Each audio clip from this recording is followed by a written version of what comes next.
plaisir d'aller à la pêche. Tu m'étonnes. Bon, par contre, je suis parti un peu vite. T'as pas une pince, s'il te plaît? M'aurait étonné. Je te la rendrai, t'inquiète pas. Je la mets là, regarde. Hop, elle est pas perdue. Mais tu vois, je préfère si je prends un poisson, tu vois, et je galère. C'est mieux. Alors, tu vas dire que j'abuse, mais est-ce que tu as une petite bobine de régénérateur en rab? Quel diamètre il te faut? À partir de 60, ça me va. Pas de problème. 70. Ah, ben 70, parfait, parfait. Pareil. Et pareil, je te la rends après, il n'y a aucun problème. Je commence à être habitué avec toi. Moi. Ouais, je sais, mais bon, ouais. En plus, aujourd'hui, j'ai envie de pêcher au. Oh putain, ben voilà. Je voulais pêcher au Pulstel et j'ai pas de Pulstel. T'en as pas un qui traîne de Pulstel, non? Allez, tiens. Merci. Je te remercie. Je te le rendrai. Ouais. Ceci dit, tu l'aurais pas en coloris, un truc genre, tu vois, plutôt un peu plus flashy, tu vois, Fertega ou genre albinos. Tu vois, albinos, ça serait vraiment le top. Ça serait vraiment cool. T'as pas ça ou pas? Ouais, tiens, attrape.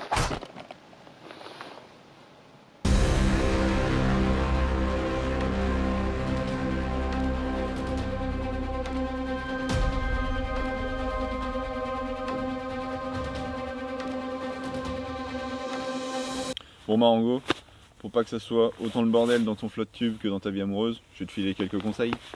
Hein? Mais je t'en prie, je te demande que ça, parce que j'avoue que je suis pas le pêcheur le mieux organisé. Et quand j'ai vu ton flotte tube, je me suis dit je veux le même. Et il se trouve que j'ai le même, mais c'est bizarre, c'est le même sans être le même. Bah oui, il manque. Surtout quand on ouvre les boîtes. Eh ben oui. Bon. Alors, est-ce que tu peux m'expliquer un peu comment tu as organisé ton flotte tube? Est-ce qu'on commence tout simplement par les sacoches? Ouais. Ce qui paraît le plus simple. On peut commencer par les sacoches, mais on peut se dire qu'une journée de pêche s'organise bien avant l'arrivée au bord de l'eau. Oui, bah, l'exemple typique, tout à l'heure, il faut peut-être faire ses boîtes avant de partir. Voilà, c'est ça. Donc en fait, il s'avère que le nouveau flotte tube Savage a tout un concept de bacan. On en retrouve 4 sur la version 170 et 4 également sur la version 150. Donc ces bacans, ils ont une petite particularité par rapport aux précédents, c'est qu'ils sont coquets, ils sont étanches et ils permettent de rentrer un certain type de boîte à l'intérieur. C'est vrai que les anciennes poches, elles étaient de toi à moi le gros défaut de l'ancienne version du flotte tube. Et en plus là on peut un peu s'appuyer dessus, c'est pas mal, c'est rigide, ça tient bien. Donc ce que j'ai fait moi dans ce concept là, c'est que chacune un petit peu des formes de ces bacans va me servir à ranger une variété ou un type de leurre. C'est-à-dire, vas-y ouvre-moi une boîte. Donc là en fait c'est ouais, c'est propre. Donc là c'est le bacan médium. Donc là je vois qu'il y a 4 boîtes. C'est ça. Donc ça c'est 4 boîtes SG. Donc ça c'est les SG Lurebox numéro 4. Ah oui, bah j'allais dire moyen technique, il tient 4 numéro 4. Voilà, c'est ça. C'est magnifique. Donc en fait c'est assez simple. Là voilà, j'ai mis ça, ta petite gamme de jerk Gravity. Voilà, c'est ça. Donc tu vois, hop, je range mes petites jerks ensemble. Ouais. Là on voit bah voilà les petits cranks. Ouais. Donc là en gros si tu veux, à ma gauche, j'ai toujours mes petits PN. En plus j'ai envie de dire que tu as une petite place là pour ranger une petite bobine pour faire des badlings par exemple. Ouais, bobine de badling ou même en fin de compte là on voit on n'arrive pas jusqu'en haut, on peut rajouter une petite poche pour mettre des spinners. C'est quand c'est trop serré en réalité, c'est joli dans le magasin mais il faut que ça puisse attraper d'une main tranquille. Bah voilà, c'est ça. C'est du jeu quoi. C'est ça, c'est du jeu. Alors donc là on a 4 boîtes numéro 4. Voilà, c'est ça. Alors là celui-ci il est plus petit. Ouais. Alors il y a toujours 4 boîtes. Alors moi j'ai fait le choix de mettre 4 boîtes aujourd'hui parce que voilà on avait quand même pas mal de choses à faire, il fallait qu'on pêche avec des nouveautés. Cette boîte là autrement on peut aussi s'en servir pour le terminal tackle, c'est à dire qu'on peut ranger efficacement son fluoro, ses hameçons, la petite pince, le truc qui va bien pour faire un peu tous les montages. Donc c'est ce bacan là qui est le plus petit des 4, il peut avoir 2 utilités. Et donc là aujourd'hui j'ai fait le choix d'avoir des Lurebox donc en taille numéro 3. Donc là c'est les taille 4, là c'est les taille 3 pour ceux qui voudraient mettre des petites boîtes. Voilà, okay. C'est ça. Sinon on peut s'en servir de fourre-tout. Moi c'est typiquement le genre de boîte où je mettrais un peu mes leurres qui sont déjà montés, prêts à pêcher, voire même ceux qui ont déjà pêché. Ouais. Bon, après chacun son style, on voit bien ce que ça donne à la fin.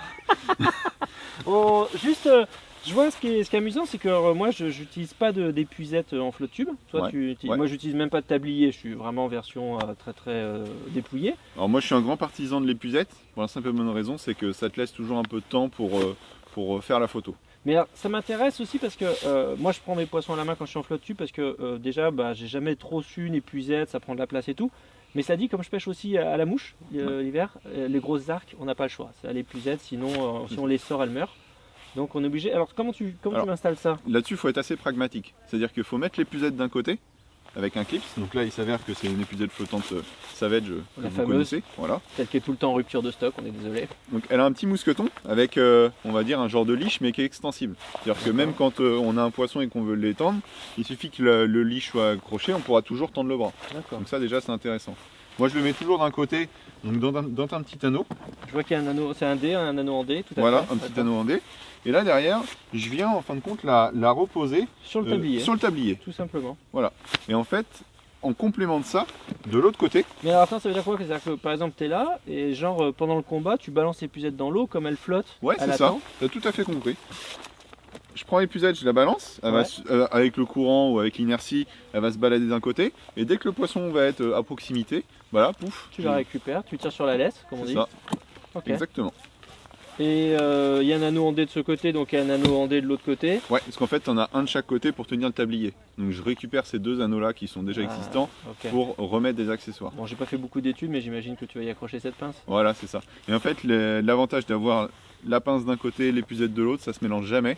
Et au moins, bah, tu as l'épuisette d'une main, tu as la pince de l'autre, tu décroches, tu enlèves le leurre, tu remets dans l'eau pour que le poisson, pourquoi pas, il se réoxygène, et voilà. Donc là, Indispensable une pince dans un flotte tube, sinon c'est une vraie galère, on peut plus s'en sortir. Bon, il y a toujours nos porte-cannes qui sont là. c'est ça. Bah, ça permet une chose très simple, pêcher à 3 cannes dans toutes les conditions. On peut en mettre 2 derrière et la troisième en pêche. Moi j'ai même envie de dire que si moi je fais comme toi, hein, je pêche avec 3 cannes, une dans les mains et 2 derrière. Mais admettons que j'ai besoin de 2 cannes, je serais tenté de foutre les puisettes derrière dans un des porte-cannes pour pas qu'elles m'embêtent devant. C'est tout à fait possible. Après, ça dépend, voilà, les rivières, les poissons recherchés, choses comme ça. Montre-moi cette grande poche là-bas. Alors là, donc on a le troisième bacan qui lui va servir à recevoir des boîtes type standard d'une taille de 36 par 22. D'accord. 36 en longueur, 22 en largeur. Alors là, franchement, ça dépend beaucoup du pêcheur. Moi, je sais que j'aime bien avoir donc 2 boîtes, c'est-à-dire une grosse boîte type plus big bait, où en fait c'est une boîte à fourre-tout, Ouais. mais où je vais mettre tous mes leurres montés. Savoir que les gros leurres, c'est pas forcément ce qui s'en mêle le plus. Non. Donc, moi, je mets tous mes leurres en vrac comme ça, et puis au moins au fur et à mesure de la journée, je peux changer. Et après, donc là, j'ai une boîte, donc toujours Savage, mais elle qui est étanche. Alors, c'est dans la série étanche. Où là, je vais. On voit qu'il y a un joint torique. Voilà, il y a un petit joint torique. Là, je vais venir mettre mes leurres de plus petit gabarit. Ok, Voilà. magnifique. Et alors, nouveauté encore chez Savage, c'est ce bacan de forme très spéciale à l'avant. Voilà, qui se trouve derrière. Alors qu'est-ce que l'on va trouver là-dedans, dis-moi? Alors, moi, je mets un peu tout ce qui est élément de sécurité. C'est tout bête, mais une petite trousse de secours, ça mange pas de pain. Ouais. Et après, derrière, je mets surtout un truc qui est très indispensable quand on pêche en rivière. C'est un leash de sécurité. Donc ça a 2 emplois. Déjà d'une, quand on se met à l'eau ou quand on veut se bitcher un endroit, on a juste à venir clipser. Ouais. Hop. Et derrière, après, on accroche ça sur un arbre, sur un piquet. On peut même reprendre un petit... Oui, parce qu'on peut pas toujours se bitcher en réalité. Ah non, c'est ça. Donc il y a des endroits, admettons, quand on croche un silure ou un gros poisson sur une rivière, là on vient juste s'amarrer là-dessus. Et puis au moins, ça permet de faire la photo, de remettre le poisson à l'eau. Ça permet aussi d'éviter, comme il t'arrive souvent, de perdre ton flotte tube. Puis tu sais qu'on soit obligé d'aller le chercher. Ce que tu es en train de me dire, c'est qu'à la pêche comme en amour, j'ai plus d'excuses maintenant. Ah bah là, ça va être compliqué maintenant. Bon, on va se faire cette petite partie de pêche. Du soir, j'ai vu quelques gardons affolés. Voilà. Merci mon vieux Max. Bon allez, à la prochaine. On y va.